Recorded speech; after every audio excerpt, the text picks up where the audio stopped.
We're on to the second part of the character card today. So I'm going to reopen my file up here in the top right. I just left it on my desktop from last time, so go ahead and double click that. And you'll notice that it will automatically open up Photoshop for you. Mine opened up really fast just because I already had Photoshop open, but if it doesn't, don't worry, it'll prompt Photoshop to open up with you. Something else that you might notice, I'm going to actually go ahead and go over this today in case I haven't, where your layers are. I'm going to go to Window here. You don't have to do this. I just want to show you Workspace and then Reset Essentials. If anything ever gets really haywire, this is what I'm going to tell you to do, is Window, Workspace, Reset Essentials. It just brings the user interface or the UI back to standard. There's one window that honestly I think is relatively useless to leave up the whole time. That's the Properties Adjustment Libraries window. This little button here is for the whole tab of these three. If you click that, you're going to notice Close Tab Group.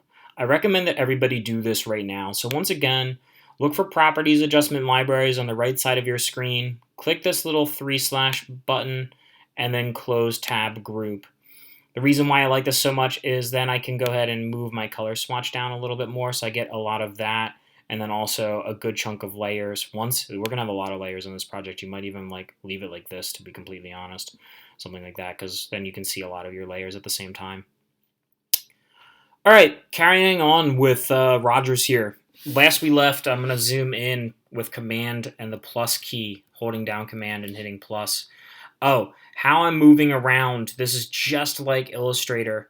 I'm placing two fingers, not pushing, but placing two fingers on the trackpad, and then I can swipe around. So I'm going to move around here. I'm going to get up here. This is where there's like a little bit of nitty-gritty stuff that I think I just want to do a little bit of cleanup work on. So what we're going to do for this part is take a look at our layers under stock photo. You notice that after you did that layer mask last time, if you haven't done so already, you're going to see that there's both the image of Rogers and then that black and white thing. That's a layer mask. There's a difference between having them selected. Right now I have Aaron Rodgers selected. You can see because there's a little box around the thumbnail right here, where if I were to click the other one, you'll notice that the thumbnail or the box around it is around the layer.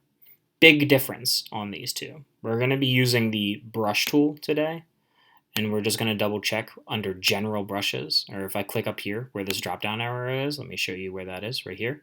Click that. Go under general. You'll see a folder called general brushes.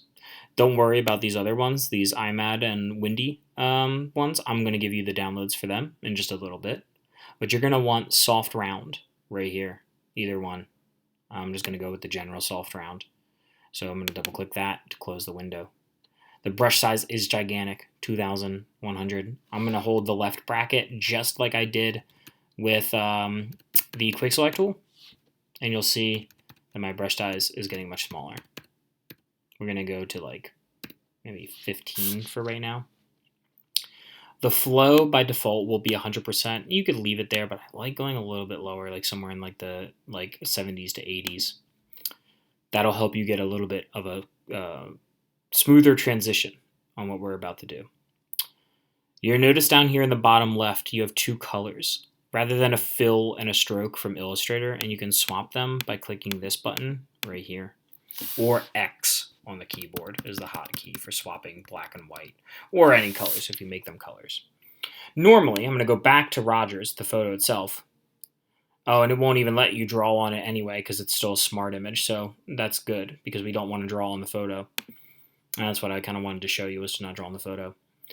With a layer mask, this is so much better than eraser tool. If you've ever used anything that has an eraser tool in it, an eraser tool will permanently destroy whatever you erase.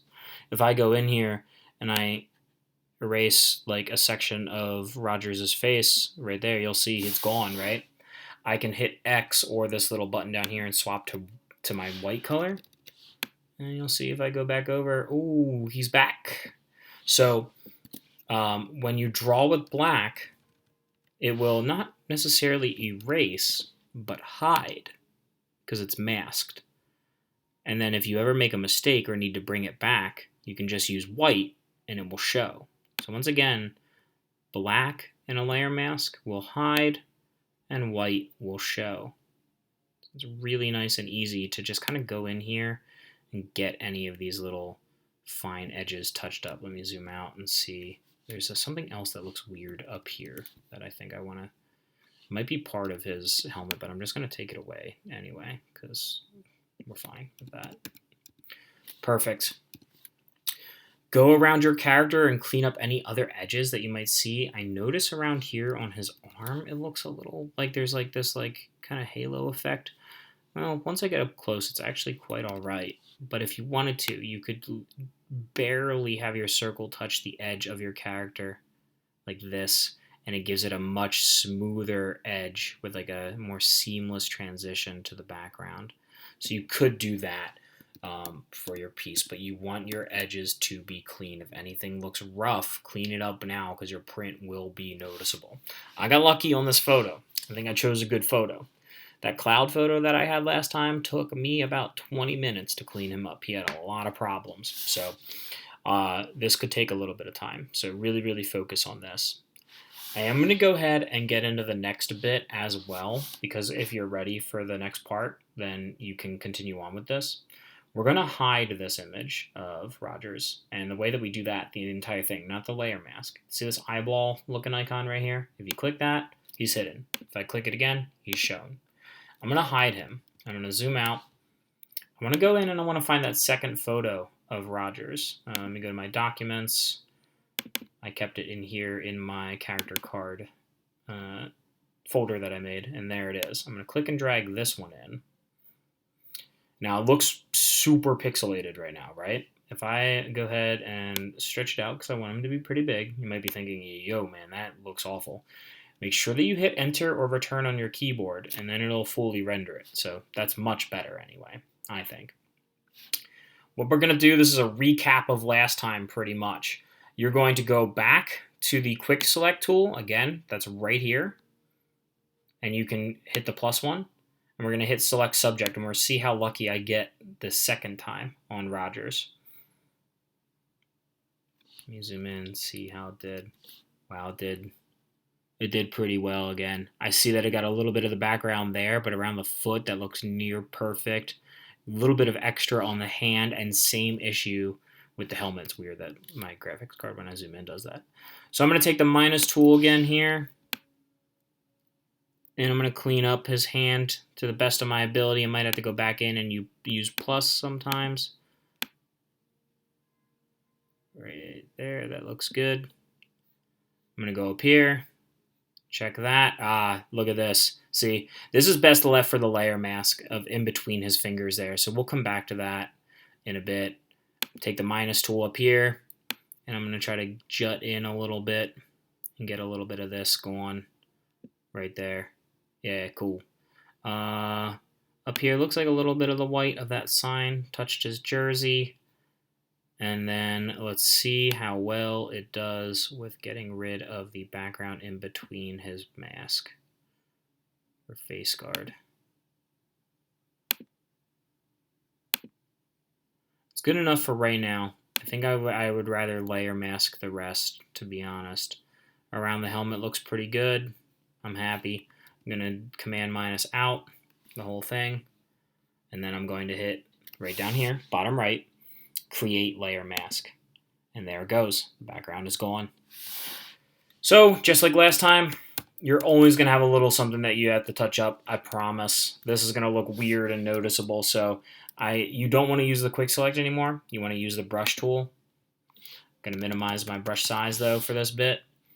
I want to get in there with black to hide, and I want to get rid of the background around his hand here and fingers. If a little bit of the color shows of the background, that won't be noticeable, but if he has like a web from like the grass in between his hand, that totally will be. So I'm just going to try to do a good job of just cleaning that up around the edge of his finger. That something looks rough over there too on his other hand. Yeah, oof. This is why it's always good to zoom around and check everything out, because that to me looked wonky. I'm even going to hit this button and switch to white because something looks weird right there. Yeah, it like deselected a bit of his hand. Do go around and like actually check out the bits and pieces. I can't tell if that's part of his jersey or the background, so I'm actually going to erase it out and see what it looks like. Yeah, I'm pretty sure that was background.